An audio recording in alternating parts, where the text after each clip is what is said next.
Hi Oswald fans, I'm Dan the Oswald Conditioning Man, and today we're going to be doing some double-handed stick work with the cane that will round out and augment our already extensive use of Joseph Chalmont's single-handed cane system, which is excellent, right, but it just needed to be rounded out with some double-handed work and diagonal cuts. And I thought, you know what, this will make a great series of videos while I'm going through this, and show you how you can make your own self-defense stick fighting system. And you don't have to be a martial art expert to do it. So let's have a look what we're up to and what we're working towards in this video.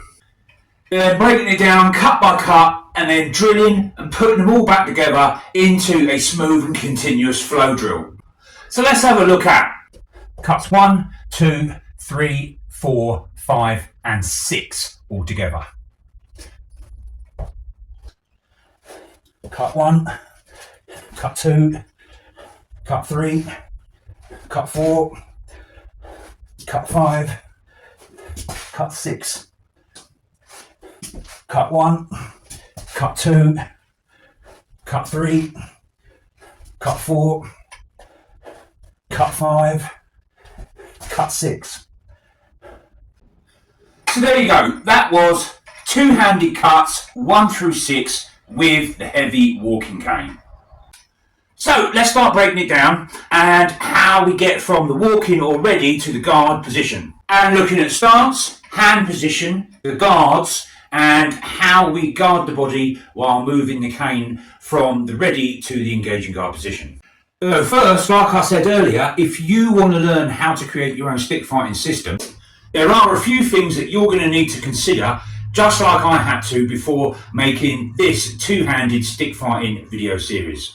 And these are: 1, experience. Yes, it is true, you do not have to be a martial art expert to come up with your own working stick fighting system, but you will need a reasonable level of weapon handling experience. For me, experience is derived not only from my study of Edwardian Barton-Wrights, a new art of self-defense, Bartitsu of 1898 to 1902, and the use of le cane styles of both Joseph Chalmont and Pierre Vigny.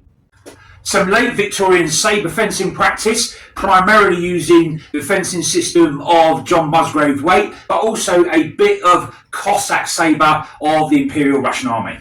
Though I wouldn't call myself an expert at these, but I would say I am more than competently proficient in their use. But more importantly, spending 13 glorious years serving with the elite Household Cavalry Regiment. At the Mounted Regiment, being taught to the very highest standards all things military equestrianism and traditional cavalry skill at arms training, the use of sword, lance and revolver on horseback.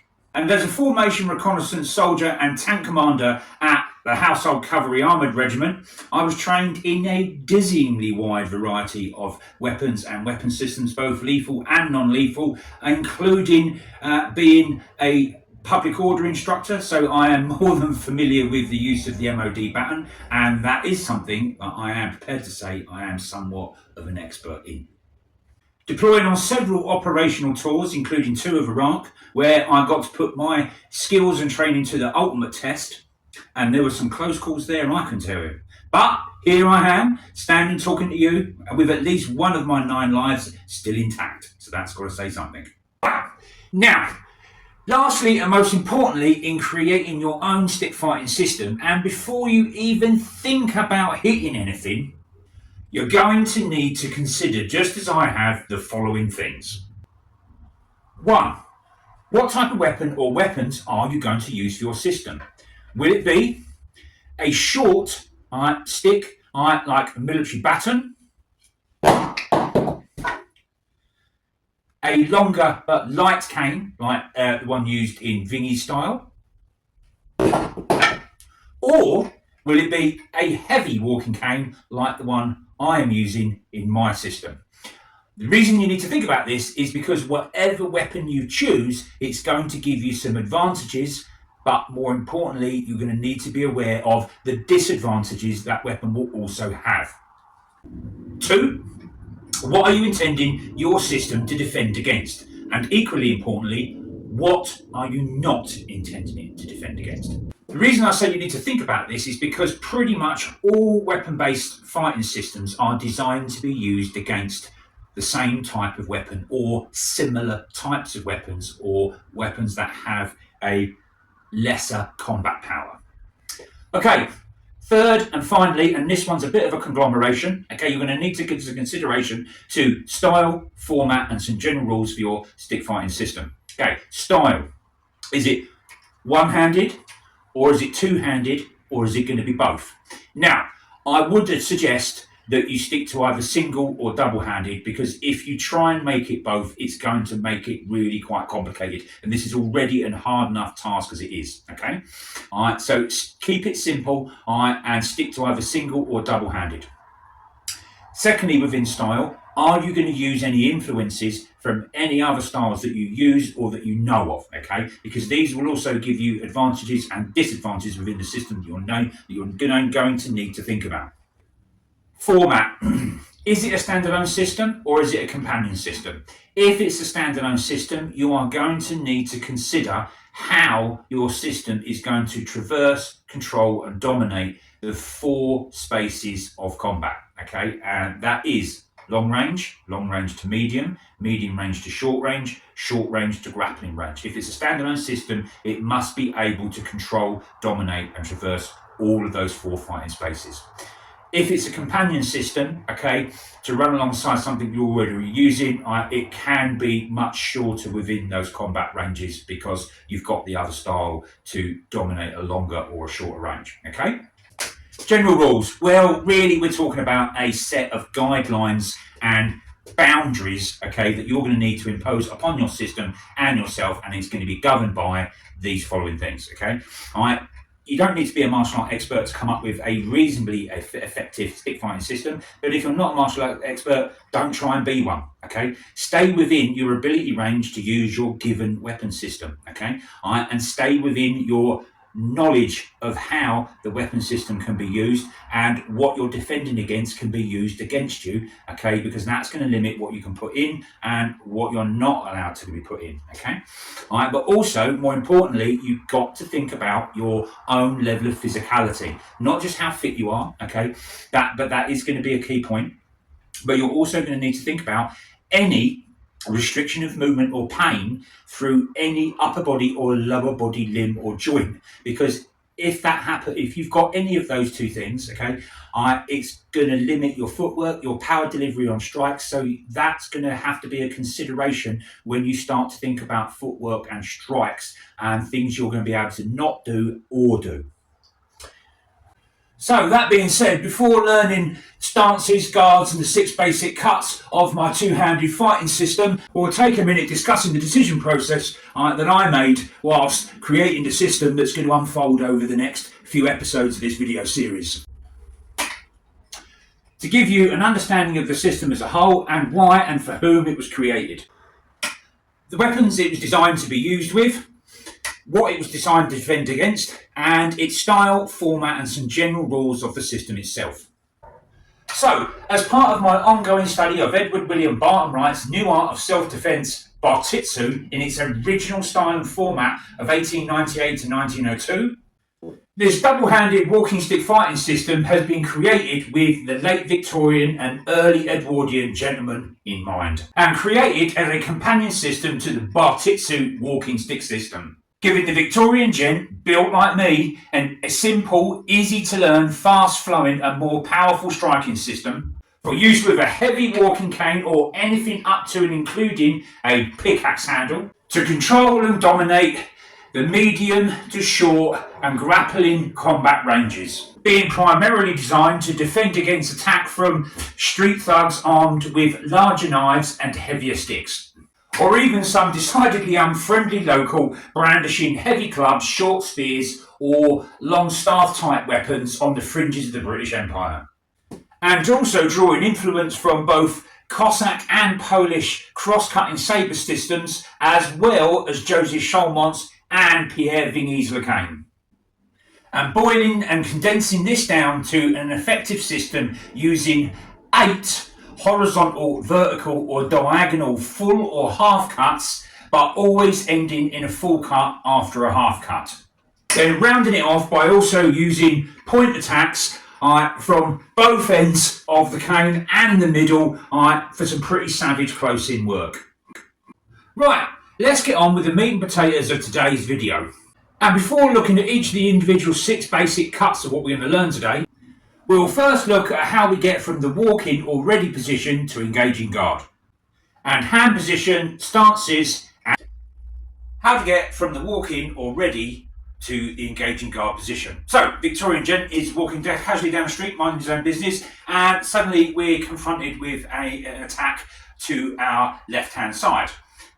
So the first thing we do is change our hand grip from the walking position where we have it on the top of the cane, and we just slide our hand down into a full grip, and then moving it across from the right to the left hand side of the body, and then grasping it with the other hand so you're in an inline V grip, okay, just like holding a cricket bat.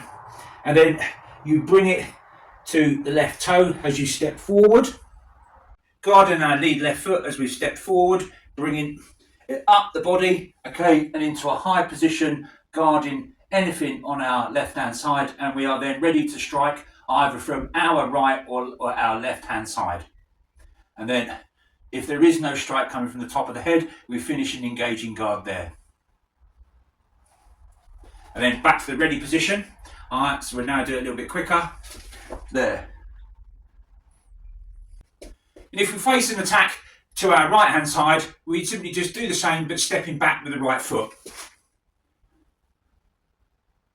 So from our engaging guard, we're ready to strike, but before we start doing the strikes, I want to talk a little bit about guards. And I did say that I draw some influence from the Polish and Cossack cross-cutting sabre styles, and they have a very neat and easy way of remembering the guards, and it's all built around the structure of a house, and it's so much easier to remember. All right, so it starts off with the roof of the house, okay? All right, the roof, the roof, the roof, the roof, the sides, the sides, the sides, the sides, the floor, the floor, the floor. So floor, floor, floor, sides, sides, roof, roof. Back to engaging guard. How simple is that?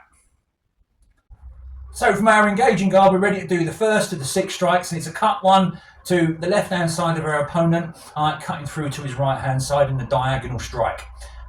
So we bring the stick round the back of the head, so we're guarding the head, neck and shoulders, stepping forward with our right foot, cutting through, stick comes all the way back to our rear foot, okay, and then we bring it back over to the opposite shoulder, and then we're engaging guard on the opposite side, and then step back, and then cut through for cut 1, step back, cut through, step back, cut through, step back, cut through, step back, cut through, step back. Right, now let's try the cut on the opposite side, so we'll be right leg leading.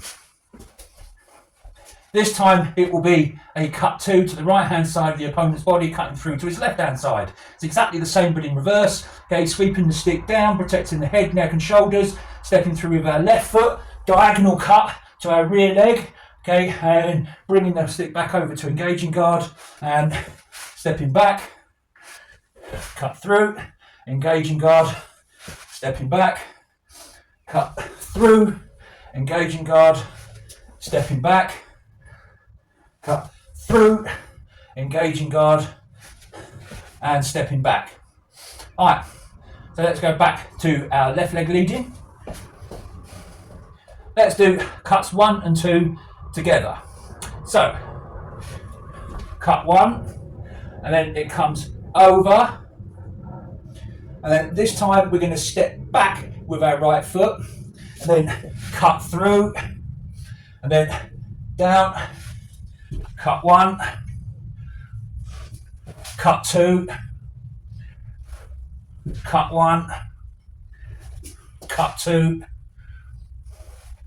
cut 1, cut 2, cut 1, cut 2, cut 1, cut 2, cut 1, cut 2, back to engaging guard. Also from our engaging guard we can do 2 other diagonal cuts, which are cut 3 and 4, which cut 1 and 2 were downward striking diagonals, cuts 3 and cut 4 are upward striking diagonals. Okay, so cut 3 will start from here. The stick's going to come backwards. Okay, we're going to drop it and step forward with our right foot, cutting through. Okay, and then the stick's going to come over the top, around the back, back over, and then cut 4. Back over, guarding the back. Okay, cut 3, over, guarding the back. Cut 4, over, behind our backs, protecting our back. Cut 3, cut 4, cut 3, cut 4,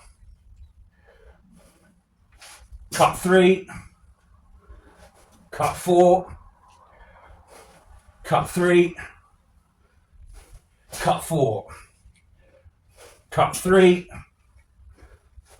cut 4, cut 3, cut 4, back to engaging guard. Okay, again, from our engaging guard, I've left leg leading, okay, hands over our right shoulder, tip of the point of the cane towards our left shoulder. We've also got 2 horizontal strikes, okay, and this is cut 5 and 6, okay, and what we're going to do is we're going to throw a cut 5, which is an attack against the horizontal attack against the opponent's left hand side, cutting through to the right hand side of his body. Okay, so the cane just comes around over the top of the head, guarding against the head strike. Okay, and then as it comes back around, we step forward with our right foot, cutting through. Okay, and then back round onto the opposite side, step back, and bringing it round, guarding the top of the head, striking through. And back into engaging guard, step back, bringing it round, through, back to engaging guard, step back, swinging round, the engaging guard, stepping back. Alright, and now let's going to do a cut 5 and a cut 6. Okay, alright, so we're going to go a cut 5. Alright, and then stepping forwards with our right foot, we're going to do a cut 6 to the right hand side, cutting through to their opponent's left. Okay, there. Alright, so we'll do a cut 5 stepping back, cut 6 stepping back. Alright, so cut 5 and 6 together, but this time we're going to be stepping forwards and backwards. Alright, so we learn how to do it in forwards and retreating. So cut 5, cut 6, cut 5, cut 6, cut 5, cut 6, 5, 6, 5, 6, 5, 6, 5, 6. Is basically how to do cuts 1 through 6. All right, but let's now have a look at how to do cuts 1, 2, 3, 4 together.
Okay, so that was cuts 1, 2, 3, 4 together, both forward and retreating.